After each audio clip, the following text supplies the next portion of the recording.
السلام عليكم ورحمة الله وبركاته. ازيكم؟ عاملين ايه اغلى متابعين؟ ان شاء الله تكونوا في احسن صحة واحسن حال. النهاردة ان شاء الله مع بعض الفيديو جديد، وهو طريقة عمل الرز بلبن، او الحاجة الحلوة اللي كل الولاد بيحبوها طبعا وبنشتريها من المحلات غالية.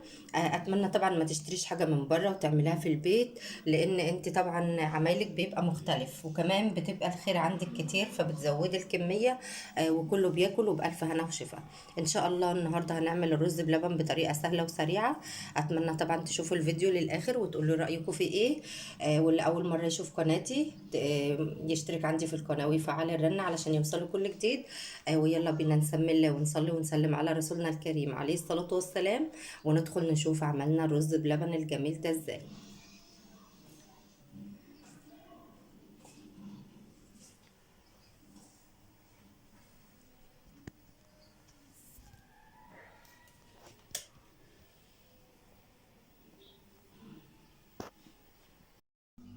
وده الرز بتاعنا خلاص نقعناه اهو زي ما انتم شايفين اهو، بيبرق زي الفل.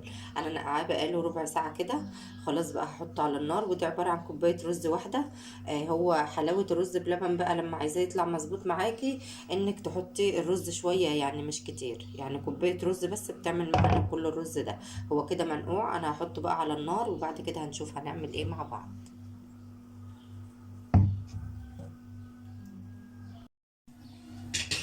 بعد ما الرز بتاعنا طاب زي ما انتم شايفين كده اهو.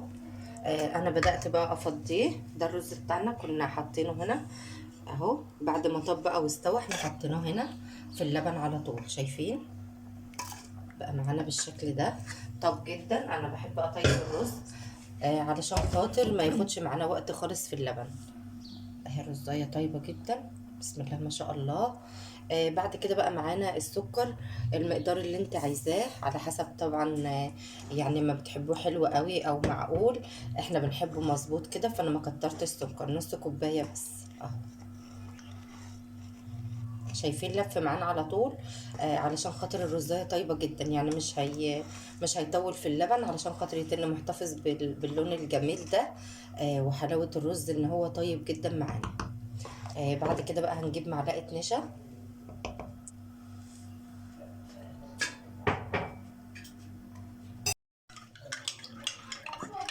بعد ما خلاص حطينا بقى السكر بتاعنا مع اللبن. واللبن بتاعنا ده لبن دسم جدا، يعني مش لبن خفيف. لبن جاموسي. بقول عشان خاطر يخلي الرز بلبن كده حلو كده وجميل زي بتاع المحلات ان شاء الله. معانا معلقتين نشا اهو، احنا فكيناهم كده بشويه لبن. هنبدأ بقى ننزلهم كده على الرز واحده واحده كده مع التقليب طبعا، علشان خاطر نلف بقى الرز بتاعنا ويبقى جميل كده، طبعا مع التقليب المستمر. شايفين الرز بتاعنا بدأ يلف ازاي؟ الرزاية طيبة وجميلة، وشوية النشا والمعلقتين النشا خلوا الرز بتاعنا يلف كده ويبقى جميل. طريقة سهلة جدا وسريعة ما فيهاش اي حاجة. لأي حد حابب يعمل الرز بلبن، طريقة جميلة جدا ان شاء الله تعجبكم بإذن الله. اسهل طريقه في الدنيا لعمل الرز بلبن. تجيب الرز بقى وتسلقيه سلقه حلوه كده لحد ما تحس ان حبيت الرز استوت معاكي.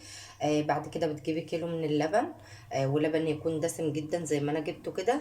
بعد كده بتنزلي عليه بقى على الرز اللبن، او على اللبن حتى هتاخدي الرز تنزلي عليه. بعد كده معلقتين من النشا بتفكيهم في شويه لبن، بعد كده بنضيفهم للرز وكده تمام. الرز بتاعنا او الرز بلبن خلاص كده زي الفل اهو. هنفضيه بقى وان شاء الله يعجبكم باذن الله. فانيليا كده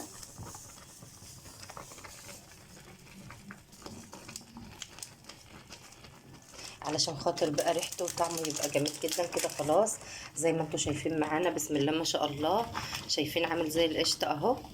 هنفضيه بقى مع بعض. وده شكل الرز بلبن بتاعنا بعد ما خلص. اتمنى ان شاء الله ان الفيديو يكون عجبكم. الفيديو سهل جدا وطريقه سريعه وسهله جدا، اتمنى تجربوها ان شاء الله وتقولوا لي رايكم فيها ايه. احنا بنحبه كده ساده من غير اي اضافات، ومن غير حتى ما نحط عليه زبيب وجوز الهند وحاجات من دي. بس لو حابه بقى تزوقيه وتحط عليه اللي انت عايزاه طبعا حسب الرغبه. اتمنى الفيديو يكون عجبكم، واتمنى منكم طبعا اللي مش مشترك عندي في القناه يا ريت يشترك ويفعل الجرس علشان يوصلكم مني كل جديد، واسيبكم في امان الله.